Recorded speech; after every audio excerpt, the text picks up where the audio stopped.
அன்பான மாணவர்களே, இன்றைய தினம் நாம் இந்த உளவியல் ரீதியான கற்றல் அதில் மேம்பாட்டு திறனடைதல் என்ற பகுதியிலேயே அடுத்தடுத்த மாதிரிகளை கொண்டு விளக்கிக் கொண்டு வருகின்றோம். அந்த அமைப்பிலே நேற்று மாறுதிசை மின்னோட்டம் என்ற ஒரு அமைப்பினை எடுத்துக்கொண்டோம்.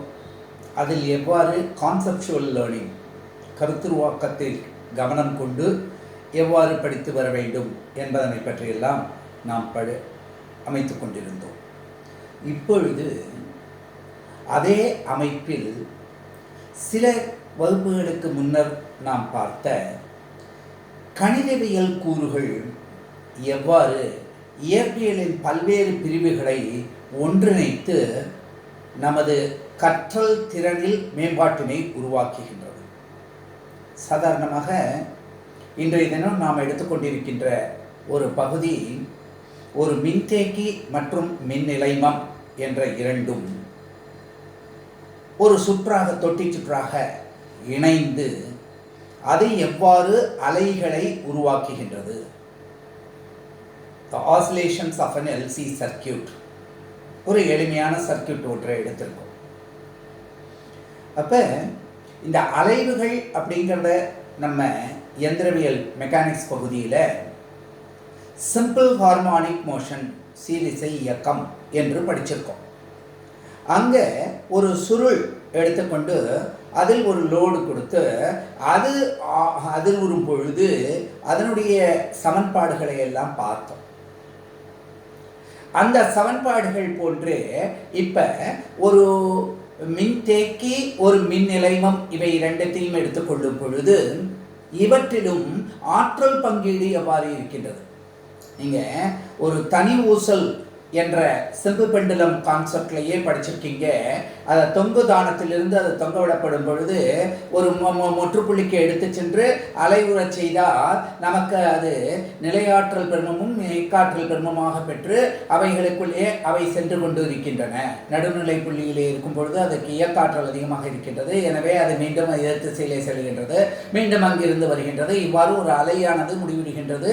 தொடர்ந்து இந்த அலைகள் நடக்கின்றன. ஒரு தடையுறு அலைகள், அதிர்வுகள் என்பது உராய்வின் காரணமாகவோ மற்ற காரணங்களினாலோ இருக்க முடியும் என்றெல்லாம் பார்த்தோம். இங்கேயும் அதே போன்ற தன்மைகளை நம்ம பார்க்குறோம். அதுதான் இதனுடைய சிறப்பு. நாம் பல்வேறு பெயர்களை இட்டு நாம் குறிக்கின்றோம்.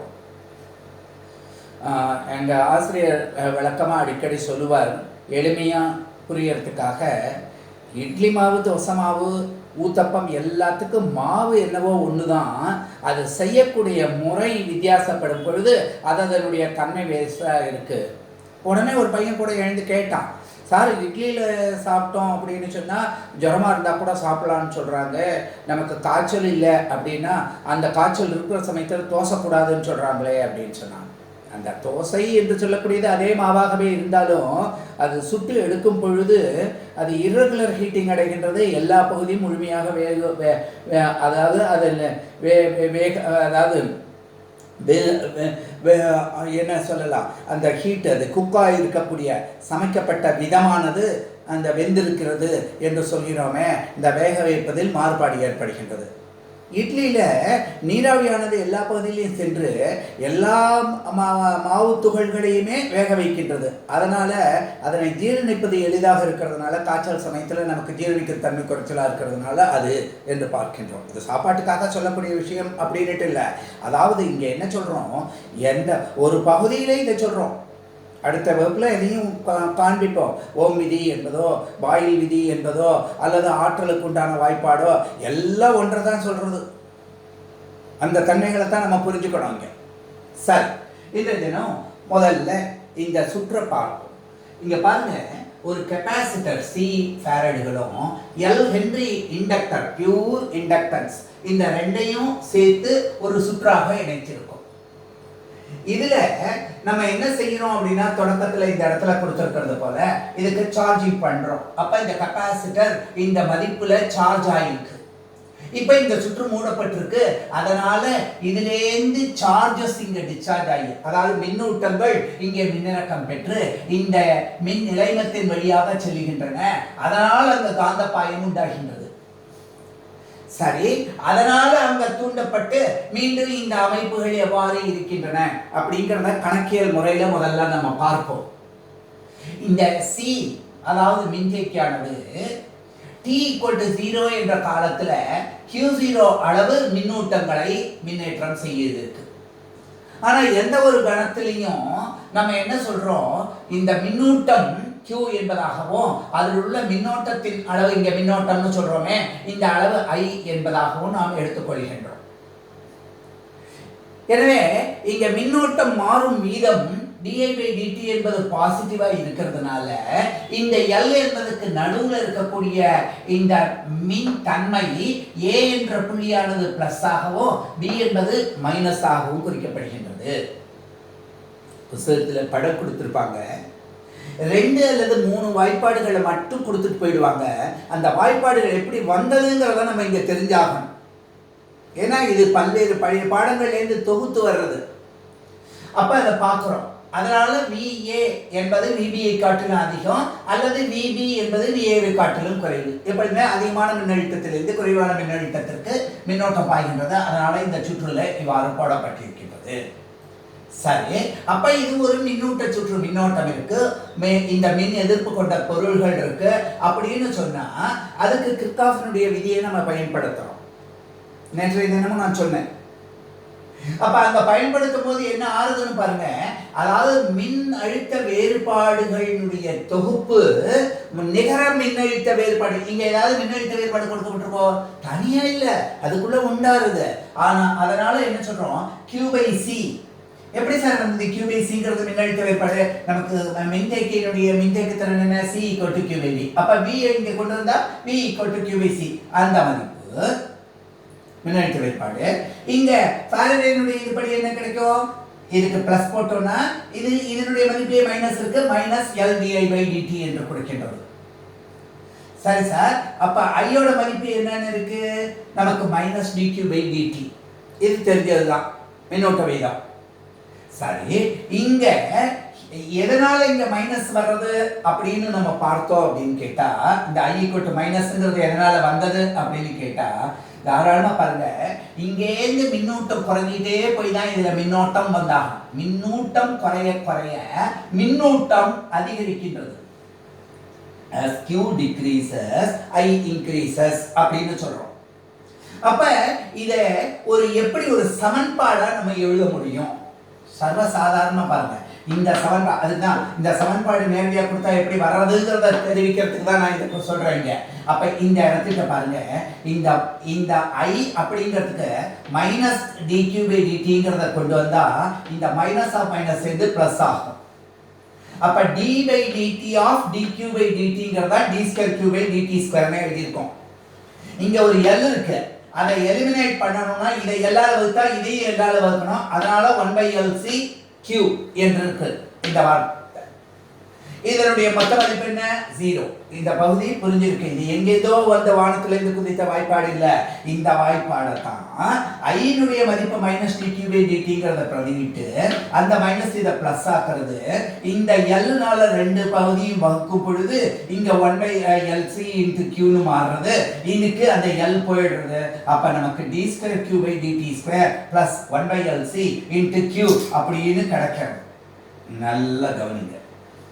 இப்ப அனலிட்டிக்கல் ஜியோமெட்ரி படிக்கிறோம், கணிதவியலுடைய ஒரு இதே டக்குன்னு y=mx அல்லது y=mx + c அப்படின்னா நம்ம மனசுல தோன்ற வேண்டியது என்ன, இது ஒரு நேர்கோடு. சார் சார் y=kx² அப்படின்னா அது ஒரு பரவளையம், பரவலா? y=a sin θ அப்படின்னு இருக்கு அப்படின்னா அது வந்து ஒரு வீச்சை கொண்ட ஒரு சைன் வளைகோடாக மாறுகின்றது. அது சுழியிலிருந்து ஆரம்பித்து மேல் சென்று கீழ் சென்று செல்லுமானால் அதற்கு சைன் சொல்றோம். அதே மதிப்பிலிருந்து பெரும மதிப்பிலிருந்து கீழே சுழியாகி மீண்டும் எதிர் திசையில் பெருமமாகி போனதுன்னா காஸ் தீட்டா என்று எடுத்துக்கொள்வோம். அப்ப அந்த நிலைகளுக்கு தந்தாப்புல அப்ப சைனோ காசோ ட்ரிகோனோமெட்ரிக் ஃபங்க்ஷன் எடுத்தா அப்ப அந்த வகையில் அது அமைகின்றது. அப்ப அதெல்லாம் ஹார்மோனிக் ஆசிலேஷன்ஸுக்கு உண்டான ஈக்குவேஷன் சிம்பிள் ஹார்மோனிக் மோஷனை கொடுக்கக்கூடியதா இருக்கு அப்படின்னு பார்க்குறோம். சரி சார், அதே சமயத்தில் x² + y² = கான்ஸ்டன்ட் அப்படின்னு வந்திருந்ததுன்னா அது ஒரு வட்டத்தினை குறிக்கக்கூடிய சமன்பாடாக இருக்கு. அப்போ அந்த சமன்பாடுகள் எந்த வகையான வடிவியல் அமைப்பை கொடுக்கறது அப்படிங்கிறது தான் நம்ம ஜாமெட்ரியில் மெயினாக தெரிஞ்சுக்கிட்டே வரோம். அப்ப இந்த வாய்ப்பாடை பார்க்கும் பொழுது இது எந்த வாய்ப்பாட்டுக்கு சமமா இருக்குன்னா, இங்க பாருங்க, d²3/dt² d²x/dt² இருக்கு. இந்த பகுதி ஒரு பகுதியாக அமைந்து மாறிலியாக அமைந்து இந்த இடத்துல பார்த்தீங்கன்னா இது நிலையான மதிப்பு, இது நிலையான மதிப்பு, நம்ம எடுத்துக்கொண்ட மதிப்பு CL, இது இத்தனை ஃபாரட், இத்தனை ஹென்றி. சரி, இந்த Q என்ற மின்னூட்டம், இந்த மின்னூட்டம் தான் எந்த ஒரு கணம் Tலையும் அது Q என்று இருக்கு. T = 0னா Q 0ன்னு இருந்திருக்கும். அது உச்ச மதிப்பு QM என்பதை அடையும். அப்ப மாறிவிட்டோம். அப்ப அந்த வேறுபடு பொருளை x என்று எடுத்துக்கிறோம். அப்ப இந்த வடிவத்தில் இருக்கு. இந்த சமன்பாடு என்ன சமன்பாடு? ஒரு சீரிசை இயக்கம், simple harmonic. This is an equation for simple harmonic motion. அப்ப இந்த வடிவத்தை பாருங்க, நமக்கு ஒரு டிஃபரன்ஷியல் ஈக்குவேஷன் கிடைச்சிருச்சு இல்லையா? வகைப்படுத்துதல் சொன்னமே தவிர ப்ராக்டிக்கலா நமக்கு அது மாறுதிசை மின்னோட்டமாக இருந்தாலும் சரி, எந்த ஒரு எந்திரவியலாக இருந்தாலும் சரி, நமக்கு நேரடியாக இந்த மாதிரி ஒரு வாய்ப்பாடு கிடைக்கிறது. அந்த வாய்ப்பாட்டை தான் நம்ம இங்கே எடுத்துக்கிறோம். அப்ப என்ன ஆகின்றது பாருங்க, இந்த ω² என்ற இடத்துல 1/LC இருக்கு. அப்ப ω0ங்கிறது என்னன்னு கிடைக்கும்? 1/√LC. இதுக்கு அப்படியே ஸ்கொயர் ரூட், இதுக்கு ஸ்கொயர் ரூட் எடுத்தா ω0. அப்ப இதுக்கு ஸ்கொயர் ரூட் 1 என்ன ஸ்கொயர் ரூட் 1 மதிப்பு இதா இருக்கு, 1/√LC. ω0 மதிப்பு நமக்கு என்னன்னு தெரியும்? பொதுவா ஒமேகா கோணத்திசை வேகம்னு சொன்னாலும் சரி, ஆங்குலர் ஃப்ரீக்வன்சின்னு சொன்னாலும் சரி, அந்த ஒமேகா = 2πfன்னு தெரியறதுனால நமக்கு என்ன சொல்றோம்? f என்ற ஃப்ரீக்வன்சி. அதனால தான் இதை இயல் அதிர்வெண் அப்படின்னு சொல்லுவோம். இது அதிர்வெண். அப்ப f = இந்த 2πங்கிறது கீழே வந்ததுன்னா 1/2π√LC. இதுதான் LCR சுற்றுரையில நம்ம பார்க்கறது. ஒத்ததிர்வு போது கிடைக்கக்கூடியதுன்னு எல்லாம் பார்க்குறோம். ஏன்னா அந்த ஒத்ததிர்வு சமயத்தில் LCR சுற்றுலா R மதிப்பு சுழியாகின்றது. அப்ப XL மதிப்பு XC மதிப்பு சமமா இருந்ததுன்னா, அதாவது மின் நிலைமம் தருகின்ற மின் எதிர்ப்பும் மின் தேக்கி தருகின்ற மின் எதிர்ப்பும் சமமாக அமையும் பொழுது Lω = 1/Cω. அப்போ ω² = LC. therefore ω = 1/√LC. ω = 2πf. எனவே f = 1/2π√LC எழுதிட்டு போயிடுவோம். ஆனா அது மாதிரி சொல்லியிருக்கிறது இந்த வடிவமைப்பிலும் அது கரெக்டா வர்றது பாருங்க. அப்ப நமக்கு கிடைக்கக்கூடிய மாறுதிசை மின்னோட்டம் ஒரு சிம்பிள் ஹார்மோனிக் மோஷன்ல. அதனால தான் நம்ம இங்க பூரா E = E0 sin ωt, I = I0 sin ωt அல்லது cos ωt இந்த மாதிரியே எடுத்துக்கிறோம். அப்ப அந்த தன்மைகளுக்கு எங்க மூலமாக நமக்கு இருக்கின்றது அப்படிங்கறத இந்த இடத்துல காமிக்கிறது. இது கான்செப்சுவல் லேர்னிங் மட்டும் இல்ல, how mathematics plays a crucial role in learning physics.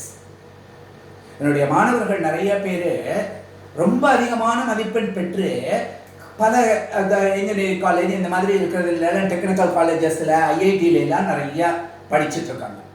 அவங்கெல்லாம் முதல் வருஷம் முடிஞ்ச உடனே அதுக்கப்புறம் தொடர்ச்சி அப்பப்போ கான்டாக்ட் இருக்குமே தவிர முதல் வருஷத்துல வரக்கூடிய தொடர்பு இருக்கு இல்லையா, அப்போ வந்த உடனே சொல்லுவாங்க, சார் என்ன சார் இங்க நம்ம புத்தகத்துல படிக்கிறதெல்லாம் டைரக்ட் ஈக்குவேஷனா இருக்கு, அது அப்படியே கொடுத்துருக்காங்க, இந்த நம்பரை பார்க்க முடிஞ்சது, ஓரளவுக்கு மனப்பாடம் முடிஞ்சது.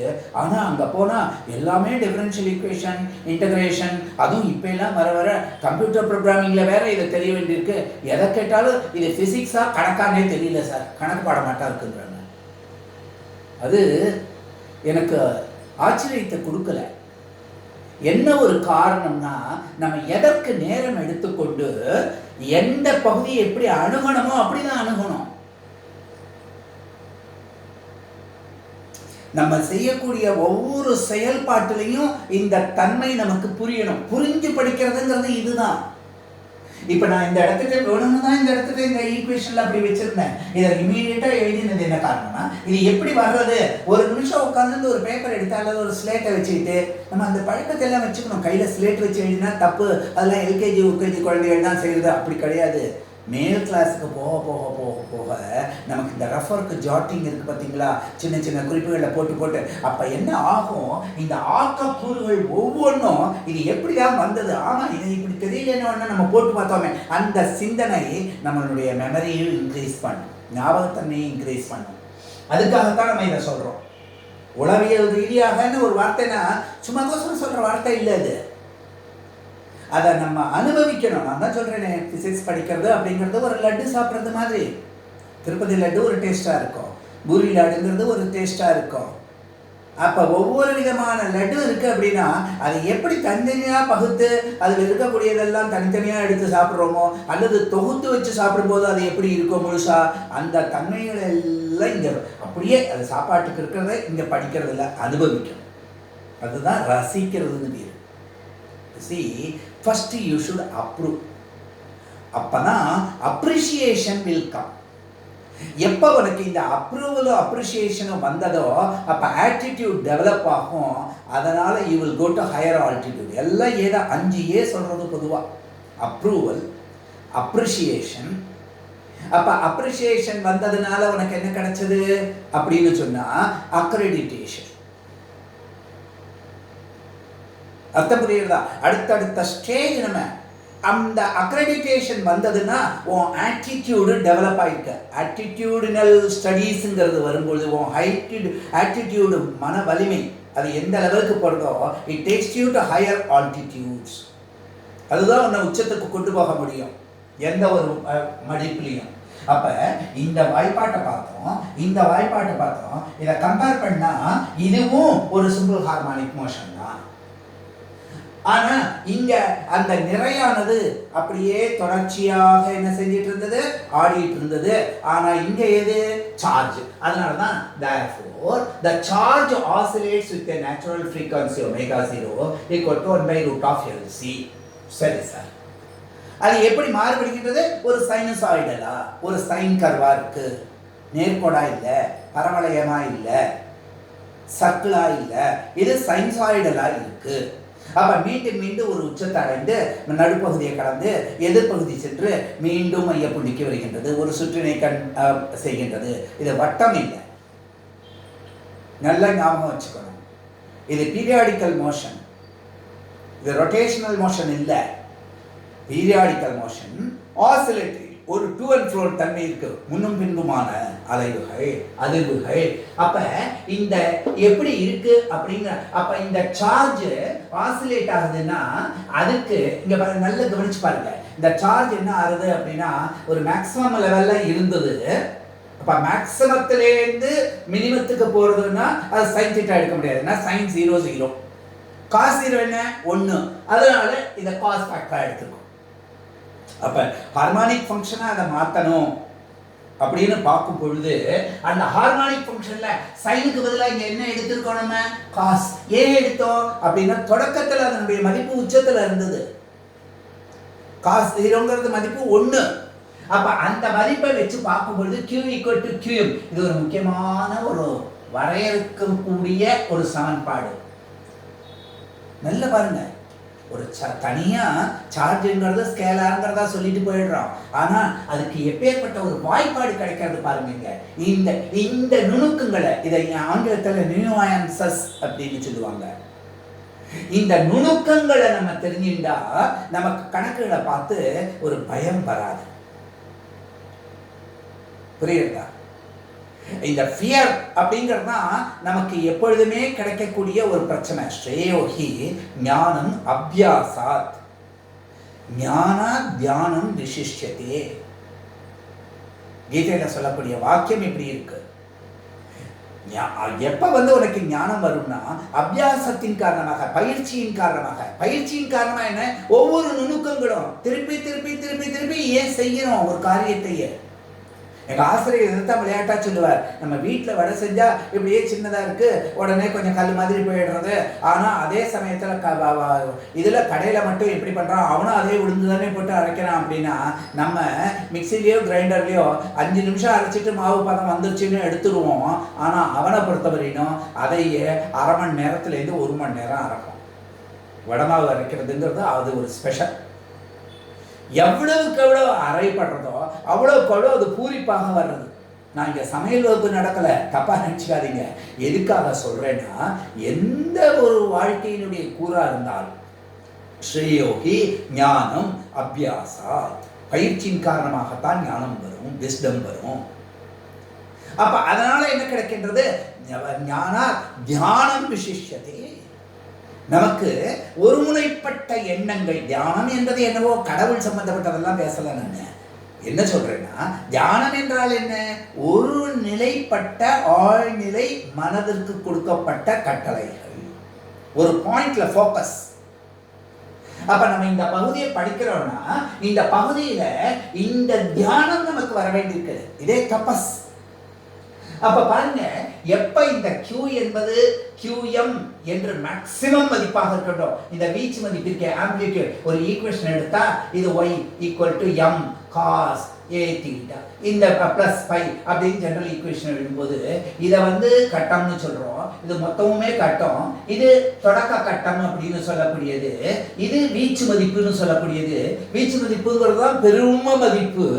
அப்ப அந்த பெரும மதிப்பு QM a cos omega t plus phi 0 நல்லா போட்டுக்கொண்டே சிம்பிள் ஹார்மோனிக் கொஸ்டின்ல. அப்ப Q = QM னா எப்ப t = 0, எப்ப t = 0 ஆயிடுச்சோ அப்ப இந்த பகுதி 0 ஆகிறது. அப்ப cos பை என்பது இருக்கு. அப்ப QM இருக்கணும் அப்படின்னா cos பைனுடைய மொத்த மதிப்பு என்னவா இருந்தா QM ஆகும்? 1ன்னு இருந்தா. அப்ப cos பைனுடைய மதிப்பு 1ன்னு இருக்கணும். அந்த பையோட மதிப்பு என்ன இருக்கணும்? 0வா இருக்கணும். அப்ப தொடக்க கட்டம் எப்போனுடைய மதிப்பு இங்கே சுழியாகின்றது. எனவே Q = QM × cos omega 0t என்று எழுத முடியும். இப்ப Q க்கு மதிப்பு கிடைச்சாச்சு. சரி சார், இப்ப மின்னோட்டத்தின் மதிப்பை எப்படி கண்டுபிடிக்கிறோம்? I = -dq/dt. அப்ப இங்க பார்க்கும்போது பாருங்க, இந்த QM இந்த மதிப்பை இந்த Q-வை டிஃபரன்ஷியேட் பண்ணும்போது வகைக்கெழு காணும் பொழுது இந்த ஒமேகா 0ன்னு வருது. காசை டிஃபரன்ஷியேட் பண்ணா ஒரு மைனஸ் வருது. அந்த மைனஸ் இந்த மைனஸா கிடைக்கிறது. இந்த மைனஸ் எதனால வந்தது? நான் தான் சொன்னேன், மின்னோட்டங்கள் குறைய குறைய மின்னோட்டம் அதிகரிக்கிறது, எதிர் திசையில் இருக்கிறது. அப்ப எதிர்த்தளவுல இருக்கிறதுனால நமக்கு இங்க மைனஸ் வந்தது. அப்ப Q × omega 0 sin omega 0t ன்னு எடுத்துக்கிறோம். அப்ப Im அப்படிங்கறத நீங்க நல்லா கவனிச்சு பாருங்க. இந்த QM omega 0ங்கற இந்த மதிப்பு தானே I க்கு I மேக்ஸிமம் மதிப்பு. I = I0 sin omega 0t ன்னு எழுதலாம். அல்லது மேக்ஸிமம்னே எழுதுறதுனால Im. அப்ப Im = QM omega 0 இந்த தன்மையை சொல்ல முடியாது. இது ரொம்ப ரொம்ப முக்கியமான பண்பு. கணக்குகள்ல எல்லாம் இந்த பகுதியை ஒட்டி தான் கேட்கறாங்க. இப்ப நம்ம என்ன பார்க்கிறோம்? இந்த மின்னோட்டம் எப்படி மாறுகிறதுன்னு பாருங்க. முதல் நிலை, இதை சார்ஜ் பண்றோம். அப்ப இங்க பாத்தீங்கன்னா பிளஸ் பிளஸ் பிளஸ் பிளஸ் மேல் கட்டத்துல இருக்கு. இந்த கீழ் தகடுல மின்தேக்கிக்கு 2 சமமான பரப்பு கொண்ட தகடுகள் இருக்கும், இடைவெளியில வைக்கப்பட்டிருக்கும். அதுக்கு நடுவில் மின்புல கோடுகள் இருக்கும், மின்புல விசை காமிக்கிறதுக்கு. நம்ம கெப்பாசிட்டர்ல பார்க்குறோம். அப்ப இந்த பகுதியில் இந்த ஆரோ மார்க்கெல்லாம் இங்க தொடக்கத்துல கீழ் நோக்கி இருக்கு, ஏன்னா பிளஸ்லேருந்து மைனஸ்க்கு. சரி, இந்த தன்மையின் போது இந்த எல் அப்படிங்கிறதுக்கு இது சி அப்படின்னு சொன்னா இது ஃபுல்லா மின்னேற்றம் பெற்றதா இருக்கு. அப்ப அதனுடைய ஆற்றல் மதிப்பு என்ன? Of Q²/c. இது எப்படி சார் வந்தது? பொதுவா ஆற்றல் ஆஃப் CV², C = Q/V ன்னு சொல்லுவோம். அப்ப V = Q/c. அப்ப அந்த மதிப்பை பிரதியிட்டா நமக்கு என்ன கிடைக்கிறது? Of Qm²/c. அல்லது Q0 ன்னு சொன்னாக்க T = 0 போது Q = T0 அப்படின்னு எடுத்திருந்தாலும் M ன்னு எடுத்திருந்தாலும் அந்த மதிப்பு. ஆனா இங்க ஏதாவது காந்தப்புல பாயம் இருக்கோ? இல்ல. அப்ப காந்தப்புலத்தினால கிடைக்கிற ஆற்றல் மதிப்பு என்ன இருக்கு? சுழியாக இருக்கு. நம்ம எந்திரவியலையும் படிச்சிருக்கோம். ABC என்ற புள்ளிகளில் ஆற்றல் என்னவாக இருக்க? நிலை ஆற்றல், இயக்க ஆற்றல், நிலை ஆற்றல், இயக்க ஆற்றல் கலந்தது அப்படின்னு. அது மாதிரி இந்த தன்மை இருக்கு. சரி, இதுல இருந்து சிறிதளவு சார்ஜ், இப்ப இங்கே இருந்து சார்ஜ் மின்னிறக்கம் நடக்கிறது. அந்த மின்னோட்டங்கள் மின்னிறக்கமாகும் பொழுது இந்த காயில் வழியாக என்ன உண்டாகின்றது? ஒரு மின்னோட்டம் உண்டாகின்றது. அப்ப ஒரு சிறிய அளவு காந்த பாயம் தோன்றுது. ஏன்னா ஒரு சுற்றின் வழியாக மின்னோட்டம் போனா என்ன? காந்த பாயம் உண்டாகும். அப்ப கொஞ்சம் கொஞ்சமா இது நடக்கிறது. சரி சார், இந்த தன்மையிலிருந்து இந்த மின்னோட்டம் இவ்வாறு வருகின்றது. இப்ப மூணாவது நிலையில பாருங்க, இது முற்று முற்றிலும் இதில் இருக்கிற மின்னூட்டங்கள் பூரா போயிடுச்சு. முழு காந்தப்பாய தன்மைகள், இப்ப காந்தப்பாய கோடுகள் மதிப்பு ஜாஸ்தியா இருக்கு, இந்த மின்தேக்கியில் இருக்க நடுவில் மின்புலமையில ஏன்னா மின்னூட்டமே இல்லை, அப்ப இந்த மின்னாற்றல் மதிப்பு இங்க சுழி. அப்ப காந்தப்பாயத்தினுடைய மதிப்பு என்ன? half Li square. ஒரு மின்னலைமத்தில் கிடைக்கக்கூடிய ஆற்றல் மதிப்பு UB. B என்பது ஃப்ளக்ஸ் டென்சிட்டியை வச்சு வரக்கூடியது அப்படின்னு நம்ம வச்சுட்டாலும் மேக்னெட்டிக் இண்டக்ஷன் வச்சுட்டு B டெஸ்லா என்றெல்லாம் சொல்லுவோம். அப்ப அந்த மதிப்புல 1/2 Li0 ஸ்கொயர் என்று நம்ம பார்க்கிறோம். I0 என்பது பீக், உச்ச மதிப்பு. எல்லா மின்னோட்டமும் வந்துருச்சு. இப்ப நாலாவதுல என்ன ஆகுதுன்னு பாருங்க. இப்ப இந்த மின்னோட்டம் முழுமையாக அடைஞ்சு அந்த மின்னோட்டம் இப்ப இந்த மின்தேக்கிய எதிர் திசையில மின்னேற்றம் செய்ய ஆரம்பிக்கின்றது. இங்க வேற எதுவும் இல்லை, ஐடியல் கண்டிஷன் நம்ம பார்க்குறோம். ஆற்றல் எங்கும் சேதாரமாகாம இருக்கும் பொழுது அப்ப பாருங்க, இதுல ரெண்டு 4 போட்டுதான், ஆனா இங்க 2. இப்ப பாருங்க, கீழுள்ள பிளேட், கீழ்த்தகடு மின்னேற்றம் பெற ஆரம்பிக்கின்றது, மேல் தகடு எதிர் மின்னோட்டம் பெறுகின்றது. அது நிலை மின் தூண்டல்னாலன்னு நமக்கு தெரியும். அப்ப இந்த இடத்துல இருக்கிற அம்புக்குறியினுடைய திசைக்கும் இந்த இடத்துல இருக்கிற அம்புக்குறி திசைக்கும் வித்தியாசம் இருக்கு. இந்த படங்கள் எல்லாம் நம்ம போடும் பொழுது ஏதோ போட்டிருக்குன்னு இருக்கக்கூடாது, கரெக்டாக புரிஞ்சுட்டு போட்டால் ரொம்ப சுலபமாக போடுவோம். இங்கே பாருங்க, இந்த இடத்திட்ட நிறைய காந்தப்பாய கோடு போட்டோம், இங்கே கொஞ்சம் போட்டிருக்கோம். ஏன்? இதுக்கு அடுத்த நிலையில இது முழுவதுமாக மின்னேற்றம் பெற்றிருக்கு. அப்ப புலவிசை கோடுகள் எண்ணிக்கையும் ஜாஸ்தியா இருக்கு, இதனுடைய திசையும் மாறுறது. இந்த இடத்துல காந்தப்பாய கோடுகள் எதுவும் இல்லை. அப்போ ஒரு சுற்று முடிவடைந்திருக்கு. அடுத்து மீண்டும் அடுத்த சுற்று எப்படி ஆரம்பிக்கும்? இங்கிருந்து இந்த திசையில சென்று இதை மறுபடியும் மாற்ற ஆரம்பிக்கின்றது. அதனாலதான் இது மாறு திசை மின்னோட்ட கூறுகளாகவே நமக்கு அமைகின்றது அப்படின்னு பார்க்கிறோம். இப்ப இந்த 2 பகுதிகளை பார்க்கிறோம். என்ன? மின்னியல் அப்படிங்கிறத பார்த்தோம், எந்திரவியல் அப்படிங்கிறத பார்த்தோம். அப்ப எந்திரவியல்ல இயக்கவியலை பொறுத்தவரையிலும் M என்பது இங்க L என்பதனால் குறிக்கப்படுகின்றது. அந்த மாறிலி K என்பது 1/c குறிக்கப்படக்கூடியதாக இருக்கு. அப்ப Vx என்பது Q அறியப்படுகிறது. இது இடப்பெயர்ச்சி, இது விசை மாறிலி. அப்ப இங்க I = dq/dt என்று எடுக்கிறோம். ஆனா இங்க என்ன சொல்றோம்? V = dx/dt. அப்ப E = half kx² + half mv² ன்னு எடுக்க முடியும். அப்ப இந்த மதிப்பு எந்திரவியல்ல இருக்கிற மொத்த ஆற்றலுக்கு, நிலையாற்றல் பிளஸ் இயக்காற்றலுக்கு. வேற இங்க பார்க்கும்பொழுது இது கெப்பாசிட்டன்ஸ், மின் தேக்கியில் இருக்கிற ஆற்றல், இது மின் நிலைமத்தில் இருக்கிற ஆற்றல். அப்ப இங்க ஏற்கனவே இந்த வாய்ப்பாட்டை நம்ம சொல்லியிருந்தோம். அப்ப d2x/dt² + ω0x²ங்கிறதுல ω = k√k/m என்று எடுத்தோம். இது என்ன? கோணத்திசை வேகம் என்ற ஆங்குலர் ஃப்ரீக்வன்சின்னு சொல்ல முடியும். அடுத்தது இது என்னன்னு சொல்ல முடியும்? k என்பது விசை மாறிலி, F = kx அல்லது k = f/x என்ற இந்த கூறுனால அறியப்படுகின்றது. இது K என்பதுதான் சுருள் மாறிலி, ஃபோர்ஸ் கான்ஸ்டன்ட், ஸ்ப்ரிங் ஃபேக்டர், எந்த வகையில வேணாலும் சொல்லுவோம். இந்த Mங்கிறது நிறை, அது இனர்ஷியா ஃபேக்டர் அப்படின்னு நம்ம சொல்லணும். அப்ப F = maங்கிறத நம்ம இந்த டிஃபரன்ஷியல் ஃபார்முக்கு கொண்டு போகும்போது A என்பது dv/dt அழைக்கப்படுகின்றது. இந்த dv/dt of V என்பது என்ன? dx/dt. அதனால d2x/dt². அப்ப ஒரு விசைக்கு உண்டான நம்ம இந்த சமன்பாடு எப்படி கிடைக்கப்பட்டது? m × d2x/dt² கிடைச்சது. இங்க m மாறிலி, நிறை, சாதாரணமாக நியூட்டன் தியரிப்படி. அதே ஐன்ஸ்டீன் தியரி படிக்கும்போது m மாறுங்கிறதுனால அதையும் நம்ம பயன்படுத்துவோம். அது பின்னாடி பார்க்கலாம். இப்ப எலக்ட்ரிக்கல் கண்டிஷன்ஸ், மெக்கானிக்ஸை பொறுத்தவரையிலும் பார்த்தோம். எலக்ட்ரிக்கல் கண்டிஷன்ல E = -L/di/dt. அப்ப இந்த மதிப்பை என்ன எழுதலாம்? இந்த I என்பதற்கு இதை கொடுக்கும்போது d2q/dt². இங்க L is a measure of the resistance, மின் எதிர்ப்பு. ஒரு மின், அதாவது ஒரு மின் நிலைமம், நேற்று இதெல்லாம் குறிப்பிட்டு காமிச்சேன். மாறுதிசை மின்னோட்டத்துக்கு ஒரு மின் எதிர்ப்பை எப்படி கொடுக்கறது? ஒரு சாக் காயில் அப்படிங்கறத வைக்கிறோம். அப்ப மின்னழுத்தம் சாதாரணமா டியூப் லைட்டு ஒரு 40 வோல்ட் இல்ல 210 வோல்ட்ல ஒர்க் பண்ணாது. அப்ப மிகப்பெரிய ஒரு மின்னழுத்த வேறுபாடை கொடுக்கணும் அதனுடைய முனைகளுக்கு இடையில, சோக்ல, காயில்ல அப்படின்னு பார்த்தோம்னா அது கொடுக்கக்கூடிய measure of resistance to change in current. Resistance அந்த மின்தடைன்னு எடுக்காதீங்க, மின் எதிர்ப்பு. அந்த மதிப்பு எப்படி வர்றது? அப்ப போகின்ற தன்மைக்கு, இப்ப சாதாரண ஒரு குழாய் இருக்கு, கொஞ்சம் உயரத்துக்கு போகணும்னா என்ன செய்யறோம்? 1 இன்ச் பைப்பை அப்படியே ஒரு ரெடியூசர் போட்டு 1/2 இன்ச் பைப்புல போடுறோம். அப்போ அதனுடைய திசைவேகம் அதிகரிக்கும் போது பெர்னௌலி தேற்றத்தை முதல் படிச்சிருக்கீங்க. அது இன்னும் கொஞ்சம் அதிகமான வேகத்தோட போகும். அதிகமான வேகம் போகிறதுனால அதிகமாக போகும். அப்போ அந்த ஒரு எதிர்ப்பு வரும்பொழுது அதனுடைய உத்வேகம் அதிகரிக்கின்றது அப்படிங்கிறத பார்க்குறோம். அப்போ எல்சி சர்க்கியூட் ஒமேகா 0ங்கிறது 1/√LC. ஸ்ப்ரிங்கில் பொறுத்தவரை இந்த அமைப்பை பற்றி சொன்னோம். அப்போ நல்லா கவனிச்சு பாருங்க. இந்த 1/c இப்போ எப்படி எல்லுக்கு சொன்னோமோ அது போல நிறைய சொல்றதோ அது போல இங்க பாருங்க, இந்த 1/cங்கிற பாராமீட்டர், இந்த 1/√LC இந்த 1/cங்கிற பாராமீட்டர் நமக்கு என்ன கொடுக்கறதுன்னா v/d. அப்ப ஒரு அலகு தூரத்துக்கு உண்டான indicates the potential difference required to store unit charge. ஒரு சார்ஜை இங்க ஸ்டோர் பண்ணணும் அப்படின்னு சொன்னா நம்ம என்ன பொட்டன்ஷியல் டிஃபரன்ஸை மெயின்டைன் பண்ணி ஆகணும் அப்படிங்கிறதையும் கண்டுபிடிக்க முடிகின்றது.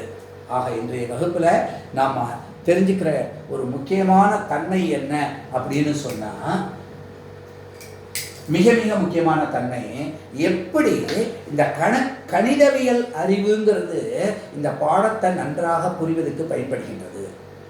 என்னுடைய நோக்கம் இயற்பியல் பாடத்தையும் எடுக்கணும், அதே சமயத்தில் கணிதவியல் கூறுகளும் நமக்கு எப்படி உடன்பாடாக வர்றதுங்கிறதையும் தெரிஞ்சுக்கணும்.